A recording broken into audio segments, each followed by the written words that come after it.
segunda, los caballeros con mi persona. Y la tercera la podría entonar la iglesia para dar su voces. Y el coro todos juntos, ¿ok? Vamos a la primera trova, interpretada por las damas.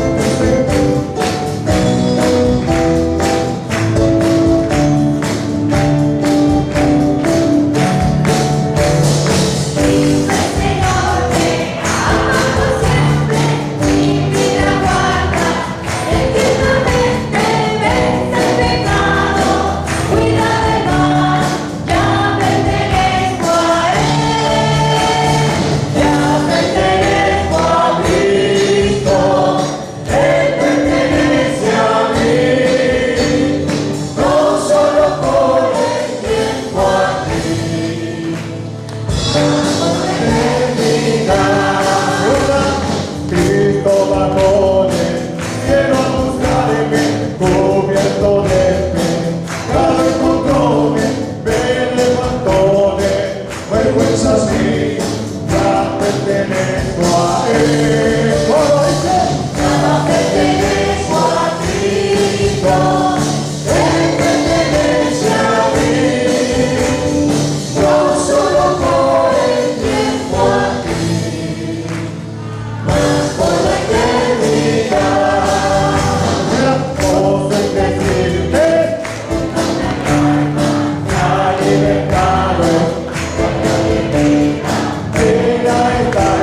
Rey de Reyes.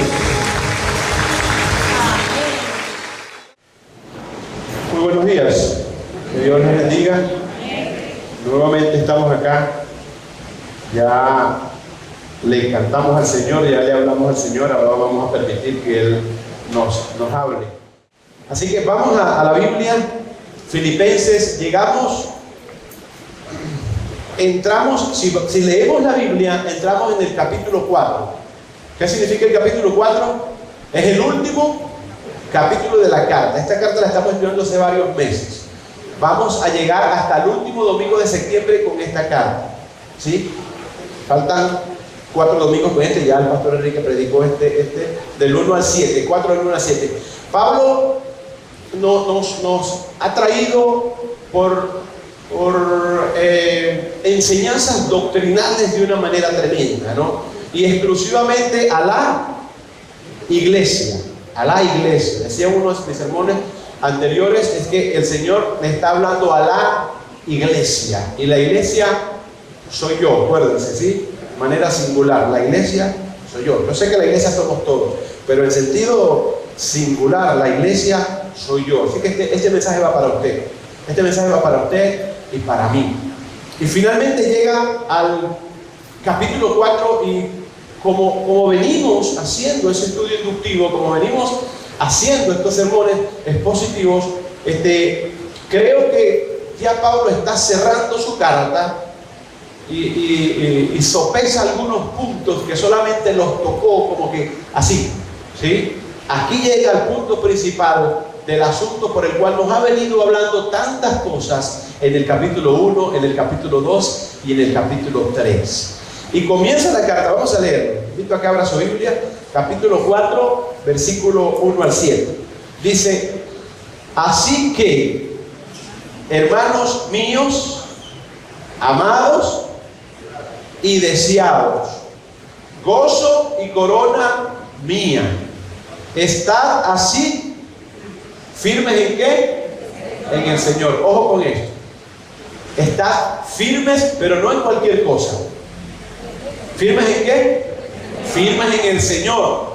Y ese Señor está escrito con S mayúscula. ¿Qué significa quién es? Jesucristo. Cristo, ¿no? Firmes en el Señor. Y otra vez repite la palabra amados. ¿Cómo amaba Pablo a la iglesia de Filipo? Y a lo mejor también a otras iglesias. Luego sigue diciendo, versículo 2, que estoy seguro que todo lo que nos ha enseñado Pablo, de alguna manera, en esos consejos que nos da, es por lo que está pasando acá. Y dice: ruego a Evodia y a Síntique que sean de un mismo sentir. ¿En qué? En el Señor. Había una discordia.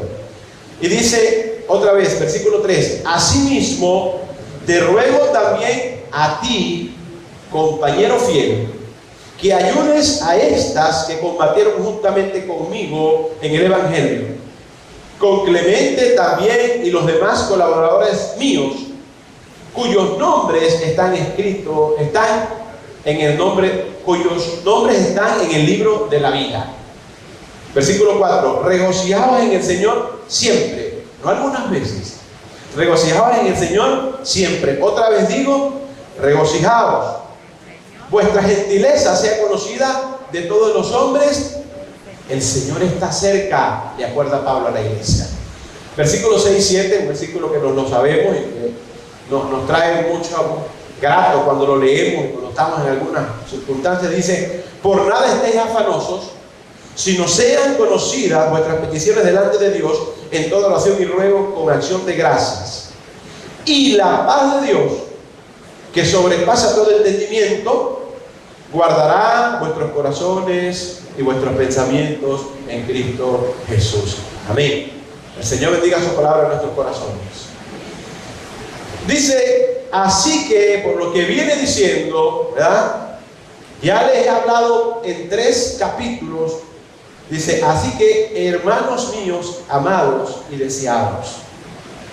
Pablo, bueno, decía el pastor Enrique esta mañana, son palabras del Espíritu Santo que está escribiendo el apóstol Pablo, pero todo esto es palabra Palabra del Señor, palabra del Espíritu Santo, ¿sí? Inspirada por el Espíritu Santo. Esto lo está diciendo el Espíritu Santo, pero lo está escribiendo Pablo. Es como decir, Pablo le está diciendo que ama a la iglesia, pero eso se lo está diciendo ¿quién? Dios. Dios los ama, iglesia. Ustedes son los amados y los deseados. Pablo dice, gozo y corona mía. Sí, es una cosa muy cercana. Cuando habla de esta corona no se refiere a cualquier tipo de corona, ¿sí? Tampoco es una corona del rey, se refiere, una corona era como un premio que le daban a los atletas que competían. Y cuando usted compite, usted quiere llegar al primer lugar, ¿sí o no? Porque le va a dar un premio. Cuando, creo que es estefanos, que se llama este verbo en el griego, lo que está escrito, y se trata de eso, de que Pablo le dice a los hermanos que ellos son su premio, que esos son su premio, eso es su corona. Dice, corona mía. Cuando habla de corona mía, habla de esto. No es una corona de un rey, no, que la tiene solo allá, no. Es una corona que es entregada a aquella persona que compite. Y la persona, usted lo ve que en los Juegos Olímpicos, cuando ponen a quién destaca en el lugar más alto, el que está en el primer lugar, es el que recibe el premio. En ese tiempo, en el contexto del que estamos hablando aquí en los romanos, en unos juegos que hacían, le daban una corona, era de laureles. Pablo los está comparando como que son su premio. Amados, le dice. Y les da un primer consejo. Creo que un principal consejo en estos 7 versículos. El mensaje de hoy lo titulé Firmeza, gozo y gentileza, las marcas del cristiano. Firmeza, gozo y gentileza, las marcas del cristiano. Y dice Pablo allí, después que le dice amados, después que le dice corona mía, después que le dice deseados, dice, estad así firmes en el Señor. Firmeza. Esta palabra firme aquí es un verbo que se llama esteco y es firmeza en el Señor.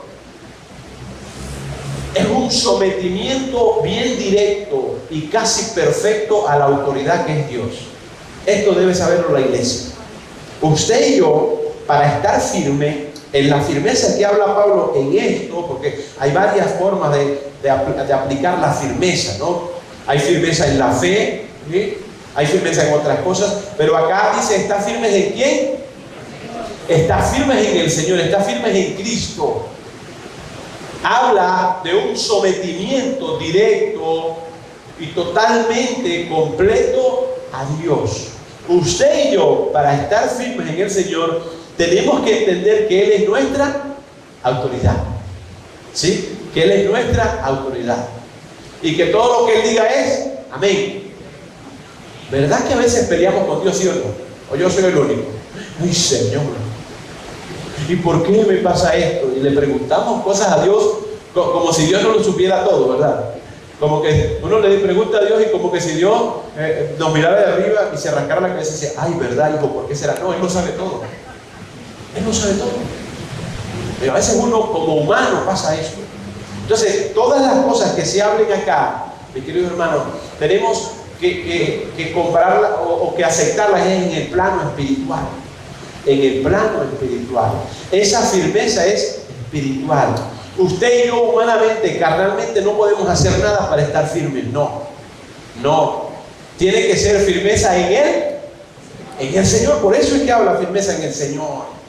Estar así firmes en el Señor.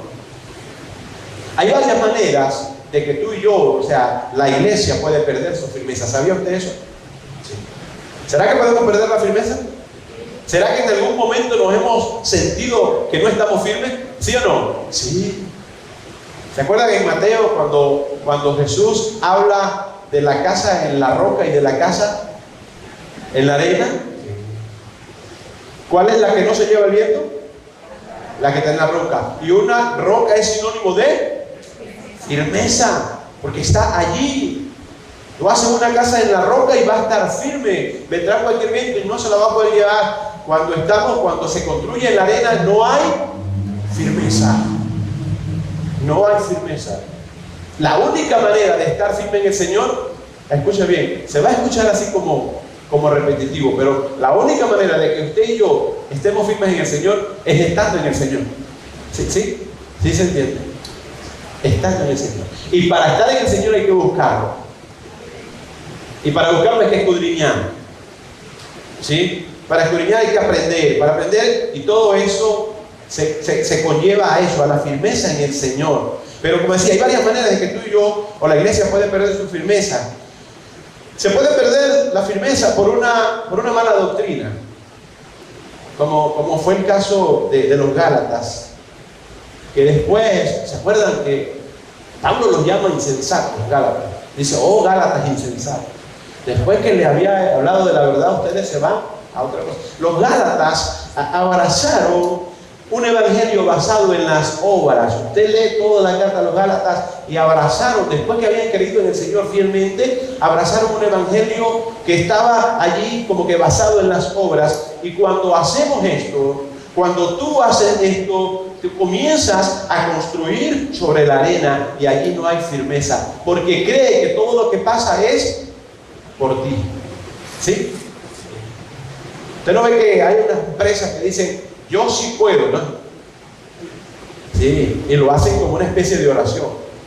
Yo sí puedo, yo tengo el poder, y todo es yo, y es la vida del yo, para arriba y para abajo.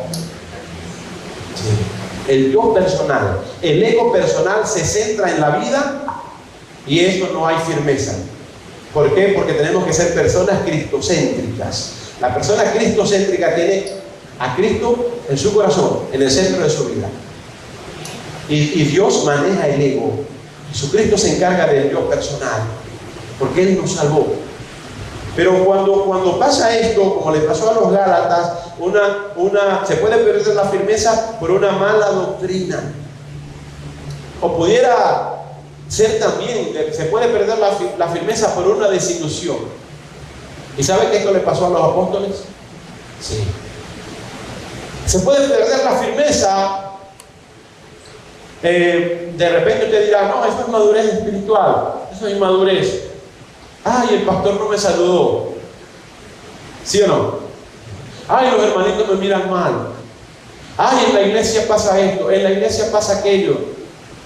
Y por una desilusión se puede perder la firmeza. Pero ¿de dónde viene una desilusión? Voy a irme al caso de los apóstoles, ¿no? Una desilusión, así le pasó a los apóstoles. El viernes en la noche, Jesucristo ya no estaba, un viernes en la noche. ¿Sí? Jesucristo había muerto. Jesucristo estaba, ¿en dónde?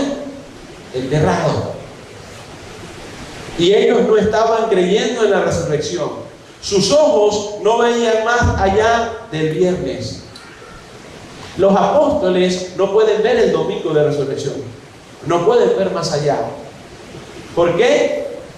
Porque el Señor los había dejado solos. Se había muerto, lo habían matado, el Mesías. El que se iba a sentar allá, acaba de morir. Tremenda desilusión para los discípulos, para los apóstoles. ¿Sabe dónde estaban? ¿Sabe dónde estaban? ¿Dónde estaban? Escondidos. ¿Sí o no? Estaban escondidos. ¿Se acuerda de Pedro? Cuando estaba allí, cuando hubo el tumulto que apresaron a Jesucristo y él estaba metido allí a ver si se podía acercar al Señor, y empezaron a preguntarle, hey, ¿usted cómo que es uno de ellos? ¿Y qué dijo Pedro? No. ¿Y cuántas veces? Casi que le faltó la última vez cuando le dijeron, ¿usted cómo que es uno de ellos? Casi le que faltó Pedro. Uy, Dios guárdale. Pero ¿sabía Pedro que iba a pasar eso? Sí lo sabía. Y hubo una desilusión después, murió, lo bajaron de la cruz, ellos se enteraron de todo eso.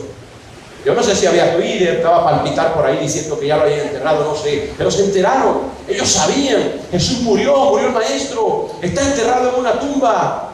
La desilusión, escuche bien, en ese momento de los apóstoles no les hizo ver más allá del viernes. ¿Sabían ellos que Jesús iba a resucitar al tercer día? ¿Sí o no? Pero no lo creían. ¿Por qué? Porque estaban desilusionados. Y la desilusión hace perder la firmeza. La Biblia hubiese escrito Si ellos estaban bien, si no había desilusión, la Biblia hubiese escrito, no, los discípulos se fueron a la sinagoga, o los discípulos se fueron a tal parte y estaban esperando allí el domingo para ir a la tumba porque sabían que Cristo iba a resucitar. ¿Dice la Biblia eso? No. Es más, dice la Biblia, ¿quiénes fueron a la tumba el domingo en la mañana? ¿Quiénes fueron? Las mujeres. Las mujeres. Que las mujeres tienen que estar enteradas de todo. No, la Biblia dice, escucho bien, no quiero que salga de aquí usted pensando eso, no es la predicación, no es el tema. La Biblia dice que las mujeres fueron, ¿por qué? Porque amaban al Señor. ¿Sí? ¿Ve que se contrasta todo? No es que son chismosas, no es que aman al Señor. Véngase usted un miércoles en la tarde. ¿Cuántas mujeres? Más de 40 mujeres. Llame usted un día, que lo intentamos una vez, Enrique lo intentó una vez, caballeros. No viene. ¿Por qué? Porque las mujeres aman al Señor. Yo sé que nosotros amamos también al Señor. Las mujeres aman al Señor. Digo esto ¿por qué? Porque si usted ha tenido una desilusión, eso puede mover la firmeza en el Señor. Escuche bien. Entonces, no viva de ilusiones. ¿Por qué? Porque se puede desilusionar. Y la desilusión puede romper su firmeza en el Señor. Los apóstoles lo sintieron. No pueden ver más allá del domingo de resurrección y eso nos roba la firmeza que hasta ese momento habían tenido. No hay nada que amenace más la estabilidad de la iglesia que la posibilidad de un conflicto que hay en la iglesia. Y aquí hay un conflicto. Luego dice el versículo 2 que dice, ruego a Evodia y a Síntique. Son dos nombres de mujeres que a lo mejor usted y yo no se los pongamos a nuestras hijas. Dice, ruego a Evodia y a Síntique que sean de un mismo sentir. ¿En qué? En el Señor. Escuche bien. Pablo, finalmente, llegamos a estas dos mujeres que el apóstol Pablo lo había mencionado varias veces, a lo mejor no con nombres, desde el principio de la carta, posiblemente y precisamente porque todo lo que Pablo quería enseñarnos al principio tenía que ver aparentemente con algo que estaba pasando en la iglesia. Y estas eran mujeres compañeras de Pablo, dice más adelante. Cuando dice a la persona que les ayude, les dice, asimismo te ruego también a ti, compañero fiel, que ayudes a estas que combatieron juntamente en el Evangelio. No eran cualquier persona en la iglesia. Eran esas damas Dorcas que estaban aquí, hombro a hombro con el pastor, hombro a hombro con Pablo, combatiendo en el Evangelio, dice. Pero Pablo está tratando de dirigir sus palabras precisamente a eso que estaba pasando en aquel lugar. Pablo nos da toda una teología en los anteriores 3 capítulos de cómo conciliar los conflictos, pero también cómo evitarlos. Y Pablo dice acá que estas mujeres tenían un conflicto. Porque les dice, Evodia y Síntique no son de un mismo sentir. Y por eso es que le dice, ruego a Evodia y Síntique que sean de un mismo sentir.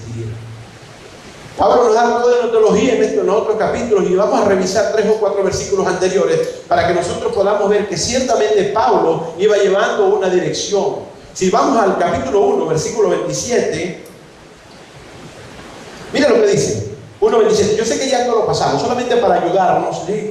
con el contexto anterior. 1.27 dice, solamente que os comportéis como es digno del Evangelio de Cristo. ¿Qué dice después? Para que o sea que vaya a veros, os que esté ausente, oiga de vosotros que estáis, ¿en qué? En un mismo espíritu. ¿Qué dice? Unánimes por la fe del Evangelio. ¿Está viendo el juego de palabras y todo lo que tiene que ver con eso? Él dice, ayuden a estas mujeres porque combatieron conmigo en el Evangelio. Pero antes nos había dicho que faltaba firmeza, que estaba pasando algo. Pero Pablo como que nos viene soltando así. Y varios versículos allí el énfasis en un mismo espíritu, combatiendo o luchando unánimes. En el capítulo 2, en el versículo 2, dice: completad mi gozo. ¿Sí? Y después, ¿qué dice? Sintiendo lo mismo. Dice, teniendo el mismo amor, unánimes, sintiendo una misma cosa. ¿Por qué Pablo dice esto? Porque había algo. Pero Pablo no lo descubre de una vez. ¿Por qué? Porque Pablo viene enseñando teología. Pablo viene aconsejándonos. Viene aconsejando a la iglesia. No es lo mismo que yo llegue acá y le diga: ¿sabe qué, hermanos? Aquí hay dos hermanos que están peleados y les voy a decir los nombres. Usted y usted, ya saben. Que yo empiece a decirles: mire, hermano, el comportamiento de una persona cristiana tiene que ser así y así. Eso es lo que nos viene reiterando Pablo. Para después descubrir, porque es interesante, y me pareció a mí interesante, que Pablo dice los nombres de estas mujeres. Y recuerden que esto era una carta así, era una misiva, y era una carta que era leída en la iglesia. ¿Sí?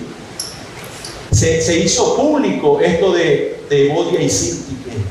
¿Sería que la iglesia lo sabía? ¿Sí o no? Sí lo sabía, pero se hacían los Willy May, como dicen los jóvenes. Sí lo sabían.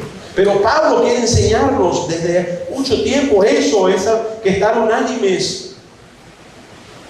Acá él dice, bueno, en el versículo 2, el apóstol menciona la palabra mismo. ¿Qué significa mismo? Es un adjetivo. Indica que dos o más personas o cosas que se mencionan son una sola en distintas circunstancias. Dice: completar mi gozo sintiendo lo mismo, teniendo el mismo amor, unánime, sintiendo una misma cosa. Ese adjetivo mismo lo busqué y significa esto. Indica que dos o más personas o cosas que se mencionan son una sola en distintas circunstancias, que es muy parecido o casi igual. Hermano, Pablo nos está diciendo que usted y yo debemos ser de un mismo sentir aquí.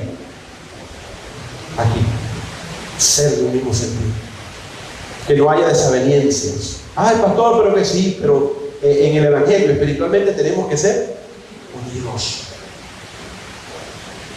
Pero nos dejamos llevar más por la carne y comenzamos a mirar por encima del hombro al hermanito que me cae gordo.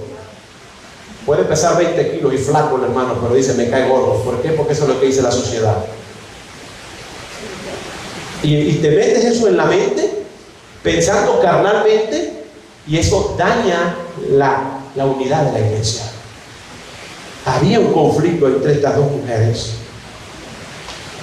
Más adelante, en el versículo 5 al 8, Pablo presenta a Cristo como el ejemplo que usted y yo debiéramos seguir en nuestras vidas. Él dice: haya pues en vosotros este sentir que hubo también en Cristo Jesús. Por eso le dice: sea tu mismo sentir, le dice él. Y después le dice: haya en ustedes el mismo sentir que hubo en Cristo Jesús. Que no fue que Jesús dijo: no, ¿cómo ver yo para la tierra si yo soy el Hijo de Dios?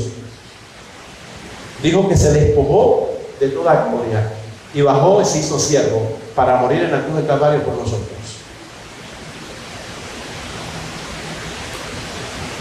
Y en el verso 5 nos indica: no hagamos nada por contienda, por vanagloria. En el capítulo 3 nos hace una invitación a imitarlo a él y a otros que han dado buen testimonio, que han caminado. Llega a estas dos mujeres. Es más, desde el primer verso Pablo comienza no directamente con el concilio entre estas dos mujeres, sino se dirige a la iglesia. Todavía no ha llegado al conflicto entre Síntique y Evodia, pero él quiere que ellos sepan cuánto ellos significan para él. Dice: hermanos míos amados. Pablo dice que hay firmeza en el corazón porque no hay manera de mantener la unidad en el espíritu si no es en el Señor. Porque si no es en el Señor, entonces es en la carne. Si no es en el Señor, si no es en el espíritu, entonces es en la carne. Y en la carne nos vamos a dejar llevar por otras cosas.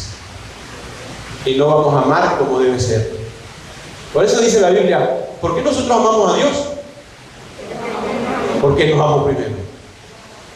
Si fuera por nosotros, cuando pasa algo en nuestras vidas, llega una enfermedad, se enferma mamá, se enferma papá, muere algún familiar, ¿verdad que por allá pasan muchas preguntas en la cabeza? ¿Sí? Sí. A nosotros nos preguntan, los pastores nos preguntan mucho cuando pasa eso. Creo que al pastor le preguntaron estos días, ¿pero por qué? ¿Por qué, pastor? ¿Por qué a mí? ¿Por qué a la familia?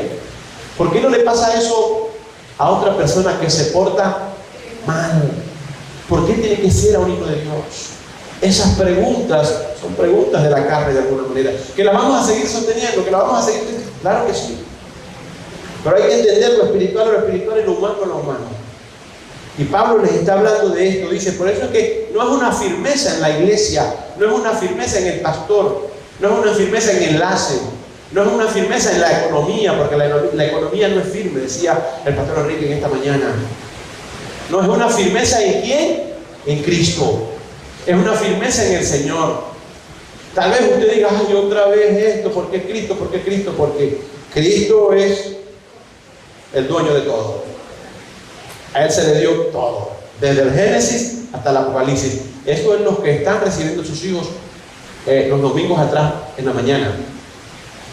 Se está hablando de que Cristo es todo, desde el Génesis hasta el Apocalipsis. Pero peleamos con nosotros mismos. Y no hay firmeza en el cristiano cuando hay discusión, cuando hay pelea, cuando hay esas cosas. Luego llega el versículo 4. Bueno, hay algo que enseñar. Dice el versículo 3: asimismo te ruego también a ti, compañero fiel, que ayudes a estas que combatieron juntamente conmigo en el Evangelio, con Clemente también y los demás colaboradores míos cuyos nombres están en el libro de la vida. Quiere decir que si hay personas, si hay conflictos entre personas que a veces no quieren ninguna de las dos partes arreglar, ¿sí o no? ¿Verdad que sí? No, esto es una discusión y una pelea que no queremos arreglar. Y a veces se necesita un intermediario. A veces necesita una persona que nos ayude. Y si Pablo dice acá, le está diciendo a ese compañero fiel que la ayude, quiere decir que en la iglesia hay alguien que puede ayudar en cuanto a eso. Porque Dios lo coloca allí. Dios lo coloca. No nos busquemos a cualquier persona. Escuche bien. Pablo le llama a esta persona. Los eruditos no se ponen de acuerdo quién es. Algunos dicen que Timoteo, otros dicen que otro. Eso no importa. Lo importante es que había alguien allí que iba a ayudar en medio de ese conflicto. Y que no solamente a ellos, y que no solamente él, sino a otras personas. Porque Pablo estaba seguro de que había salvación en esa iglesia. Porque él dice Clemente, ahí sí no dice nombre, que es otro. Clemente no es el compañero fiel, porque dice con compañero fiel y después dice con Clemente, dice también, y los demás colaboradores míos que son hijos de Dios, que son salvos. Pero él lo trata de una manera tan especial, dice cuyos nombres están en el libro de la vida. A veces se nos dicen cosas a nosotros los predicadores cuando una persona viene a los pies de Cristo, y a veces se nos va en la oración y decimos, Señor, aquí está esta persona, y oramos por esta persona. Eso no es pecado, orar por las personas, ¿o sí? ¿No? La Biblia dice oramos los unos por los otros. Y uno a veces dice, Señor, escribe su nombre en el libro de la vida. Eso tampoco es mentira. Tampoco es una doctrina que la vamos a decir, pero tampoco es mentira, porque aquí Pablo está diciendo que los que son salvos tienen sus nombres anotados ¿dónde? En el libro de la vida. Eso es teología, es una doctrina. Están anotados en el libro de la vida. ¿Por qué? Porque son salvos. Pablo les dice esto a ellos. Luego viene Pablo, versículo 4, regocijaos en el Señor siempre, otra vez digo regocijaos. Pablo no solamente es que sugiere que se regocijen, sino que se los está ordenando a regocijarse. El apóstol entiende que la situación que están viviendo en la congregación es fuerte, sin embargo los llama a regocijarse en todo tiempo. ¿Por qué insiste? ¿Por qué insiste Pablo en esto? Ve, el versículo 4 dice, regocijaos en el Señor ¿Cuándo? Siempre. Siempre. Así sigue habiendo conflictos entre Evodia y Síntique, ¿sí? Hoy en día, a lo mejor no tenemos a Evodia y a Síntique aquí con nombres, pero hay personas que tienen conflictos. ¿Sabe que eso daña la estabilidad de la iglesia? Eso daña la firmeza de la iglesia. Deberías ir hoy sin perder tiempo, si tienes algún conflicto con un hermano, de una vez arreglar ese problema. Jesús lo dice. Jesús pone la solución. Jesús le dice: ¿vas a traer la ofrenda acá? ¿Vas a traer mi ofrenda para acá? ¿Ofrenda, un canto, algo? Dice: ya va. Pero si te acuerdas que tienes algo con alguien, ¿qué dice? Detente, deja tu ofrenda allí y ve y arregla tu situación. Pero es interesante que Pablo insiste en esta orden del regocijo, porque el gozo es un distintivo del cristiano. No le pregunten a uno: estamos en una funeraria y estamos cantando. Estos sí son locos. Cantando en medio de un muerto. Y siempre lo explicamos. Vamos a alabar al Señor porque Él es digno de alabanza en cualquier circunstancia. Y el gozo del Señor es en cualquier circunstancia.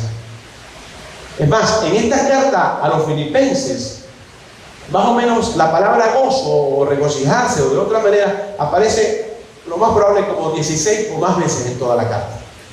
O sea, quiere decir que tiene importancia. Por eso es que se conoce en algunas pautas, se conoce como la carta del gozo. Y Pablo nos invita a regocijarnos. Pero ¿qué es el gozo? El gozo es una emoción que se identifica con un sentimiento de plenitud y de satisfacción. Es el resultado de una experiencia de felicidad. Pero es el gozo del Señor, no es cualquier gozo. Sí, porque dice: gócense en el Señor, que es lo mismo de regocijado. Gócense en el Señor siempre. Hayan problemas o no hayan problemas. Porque uno está con el dientero pelado es cuando no tiene problemas, ¿sí o no? Pero cuando hay problemas, parece como si hubiese chupado con limón, dicen por allí, la cara así como. Pero Pablo, si esto está escrito en la Biblia, hermano, es porque el Espíritu Santo creyó que lo íbamos a necesitar en medio de cualquier circunstancia. Yo no sé cómo está tu gozo hoy, pero el Señor nos está hablando a todos acerca de esto, acerca del gozo. Que esté en el Señor. Cada uno está llamado a regocijarse en el Señor. ¿Encontramos gozo en el Señor? Hay un canto que dice: la alegría del Señor.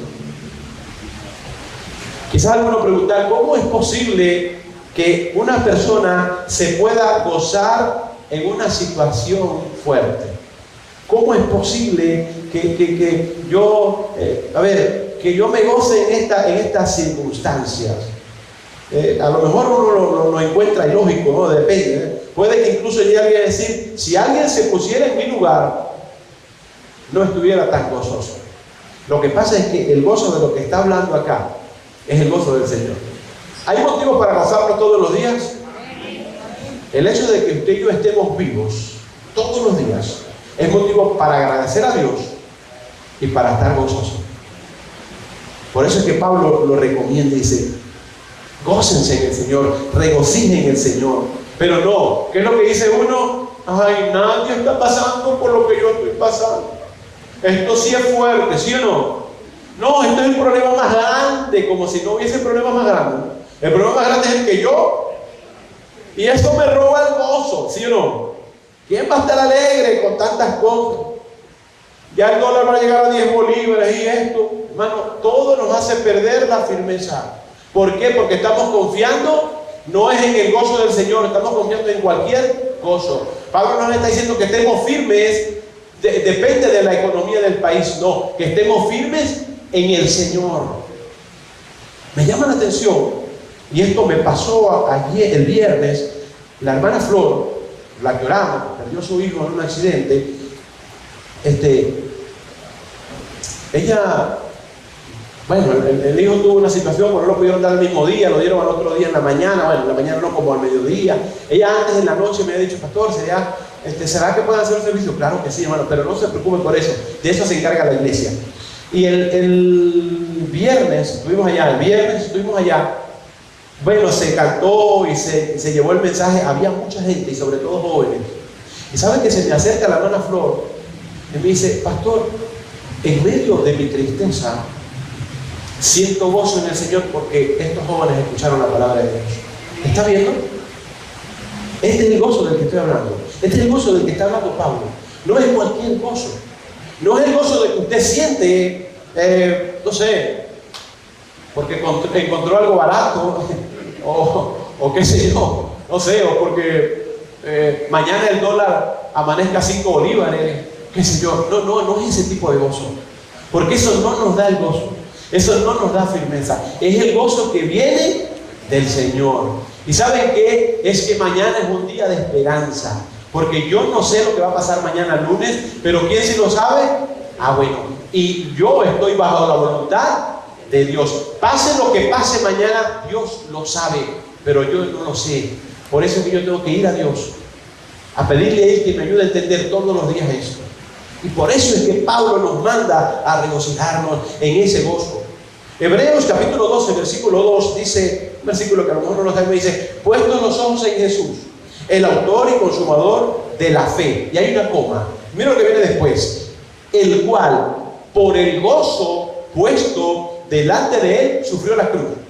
Cristo, ¿no? Y después dice: menospreciando el oprobio, y se sentó a la diestra del trono de Dios. Cristo, el Hijo de Dios, sufrió la cruz habiendo puesto el gozo delante de él. Es ese tipo de gozo, hermano. Y Pablo lo repite de nuevo. El versículo 5: vuestra gentileza sea conocida dentro de la iglesia los domingos, con solamente los hermanos que van a la iglesia, de todos los hombres. Vuestra gentileza sea conocida de todos los hombres, el Señor está cerca. En la versión traducción del lenguaje actual dice: que todo el mundo se dé cuenta de que ustedes son buenos y amables. Dice en otra traducción: que todo el mundo se dé cuenta de que ustedes son buenos y amables. Y aquí, como hay un imperativo de regocijarse en el versículo 4, también hay uno respecto al obrar. ¿Cómo va a ser nuestro obrar? Debe ser amable, debe ser con gentileza. Pablo no les está diciendo que sean gentiles solamente con los suyos, sino con todos. Y ahora viene la pregunta: ¿es posible ser gentil incluso con aquellos que nos hacen daño? En el Señor sí. En el Señor sí. Pero en la carne, no. Ahora, ¿cómo me voy a comportar cuando me hagan daño? Si me dejo llevar por la carne, lo primero que va a disparar mi boca, usted sabe yo qué es, ¿no? ¿Sí o no? Sí. Pero si me tranquilizo, me doy 2 cachetadas y miro al espejo y digo: ¿qué pasó? ¿Eres cristiano, sí o no? Bueno, aquí, como es que dice por ahí, aquí es donde se bate el chocolate. Cuando estamos en una circunstancia, recuerde que viene hablando de un conflicto que hay entre ¿quién? ¿Entre quién? Entre 2 mujeres que eran inconversas, eran cristianas, eran de la iglesia, pertenecían a la persona que predicaban con Pablo. Sí, no eran cualquier persona. Recuerden que viene ese conflicto, y por eso es que Pablo acá nos está hablando de gentileza. Recuerden, 3 capítulos Pablo nos viene dando una teología de cómo es el comportamiento de la vida de un cristiano. En 3 capítulos haya un mismo sentir, estén unánimes, hagan esto, compórtense como es debido. Y aquí, terminando la carta, es que dice: ¿sabe cuál es el problema? ¿Sabe por qué les vengo hablando de todo esto? Porque en la iglesia hay 2 hermanas que están enojadas. Y en el momento que él escribe la carta, las hermanas están bravas, ¿sí o no? ¿Sí o no? Sí, porque más adelante le dice: usted, compañero fiel, ayúdela. Entonces acá en el 5 dice: la gentileza sea conocida de todos los hombres. Es posible ser gentil cuando alguien nos hace daño. Sigue mirando a Cristo para darte cuenta cuán equivocados estamos al creer que no es posible. 1 Pedro 2:23. Primera de Pedro 2:23. Si lo busca allí, yo lo tengo anotado acá. Dice así: quien cuando le maldecían, ¿a quién? A Cristo. Quien cuando le maldecían no respondía con maldición. Dice, cuando padecía no amenazaba, sino encomendaba la causa al que juzga justamente. ¿A quién no se le han subido los humos? Yo recuerdo una vez, Juan Luis me llama y me dice: papá, aquí me paró la policía y hasta la pistola me sacaron, yo no fui corriendo. Y yo quería regañar a los policías. ¿Cómo es posible que se van a meter conmigo? Sí. Mi esposa se fue atrás, claro, llegó de última. Pero, mi amor, cálmese, yo estoy calmado. Estoy calmado. El pastor Moisés. Sí. Porque hay momentos en que uno se deja llevar. Por eso es que, a ver, la firmeza que habla Pablo no es cualquier firmeza. No crea porque usted tiene una casa y tiene un carro y tiene un buen trabajo, usted está. No es esa firmeza. Es la firmeza en Él, Señor. El gozo no es cualquier gozo, es el gozo en Él. Cuando dice de la gentileza, bueno, tiene que ser la gentileza en el Señor. ¿Por qué? ¿Por qué vamos a ser diferentes a los demás? Porque el Señor nos ha cambiado. El Señor ha hecho una obra en nosotros. Y ay pastor, pero ¿será que de ahora en adelante yo voy a ser perfecto? Y si la gente me dice algo, yo le digo amén, que el Señor te... No, es probable que no. Es muy probable que no. Pero si hacemos de esto las marcas del cristiano, lo que es la firmeza, el gozo y la gentileza, si lo hacemos parte espiritualmente en nuestra vida, sí puede ser. Sí puede ser, mis hermanos. En los versículos 28 y 29 del capítulo 1, Pablo ya los había animado a no intimidarse por las persecuciones, del capítulo 1 de Filipenses. Y ahora les ordenaba que su gentileza fuera conocida de todos. Era necesario recordarle esto a la iglesia allí en Filipos, no porque fuera una iglesia apartada de Dios y sin frutos, no, porque él amaba esa iglesia, sino para que no olvidaran que esto era otro distintivo del pueblo de Dios. ¿Están anotando? ¿Sí? Los distintivos: firmeza, gozo y gentileza. Su oración debe ser adelante: Señor, permíteme estar firme en ti. Señor, que mi gozo sea el gozo del Señor. Señor, permíteme ser amable con todos, indiferentemente cómo me traten. ¿Por qué? Porque el Señor me ha cambiado a mí, no a los demás. ¿Sí está entendiendo? El Señor me ha cambiado es a mí.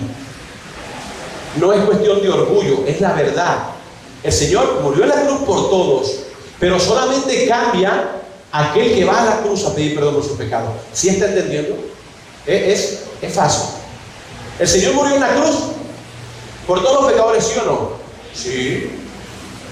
Pero solamente pone el Espíritu Santo a quien va a la cruz a buscar, a quien llega allí y le dice: aquí estoy yo, he vivido de espaldas a ti, quiero que me perdones, quiero que cambies mi vida, porque de verdad cuando me hacen algo casi que busco una pistola. Sí, ¿verdad que hay gente así?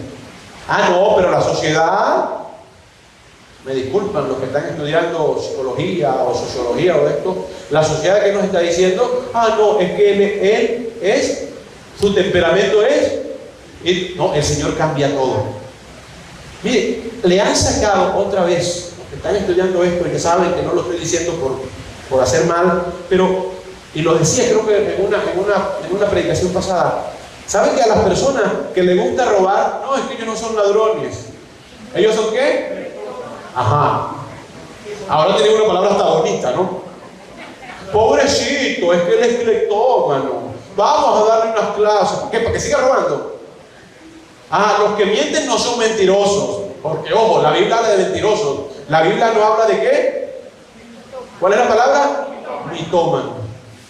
Entonces, como miente y miente, entonces los doctores dicen: ay, pobrecito, déjenlo que viva así, él es mitómano. Sí. No es así. Cuando el Señor nos cambia, nos cambia completo. ¿Usted y yo mentimos? No lo diga. Sí, pero ya no lo hacemos como antes. Ya no lo hacemos como antes. Pero, mire, de verdad, le reto a que haga esto. Le reto a que haga esto. Esté bien, esté firme con todo. O sea, esté bien, no mienta.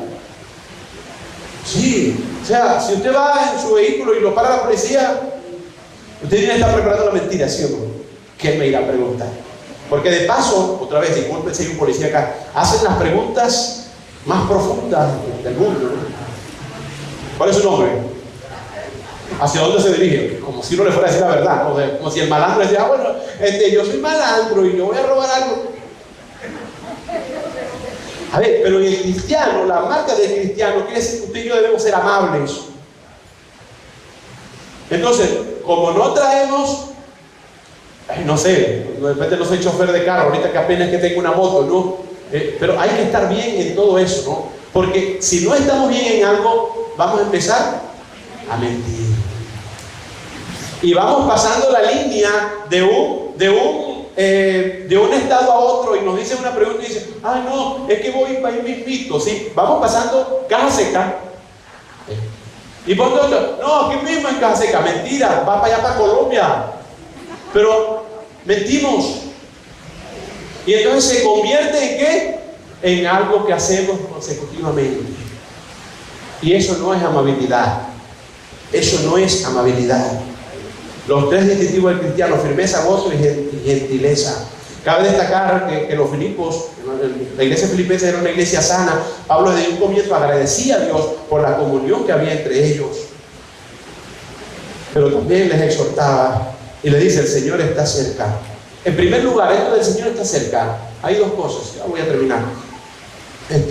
Pareciera que no hay una conexión lógica entre el verso anterior y lo siguiente. Sin embargo, aquí hay una doble intención por parte de Pablo. A ver, en primer lugar, podemos entender que la causa por la que debemos gozarnos y obrar bien es porque Dios está cerca. El Dios de la gloria vendrá por su pueblo, y por eso Él dice: regocíjense. No pierdan el tiempo de estar amargado. No pierdan el tiempo de estar triste. ¿Por qué se la pasan peleando? Regocíjense. A los esposos nos dice: regocíjense, ámense. No es tiempo de estar discutiendo, de estar peleando.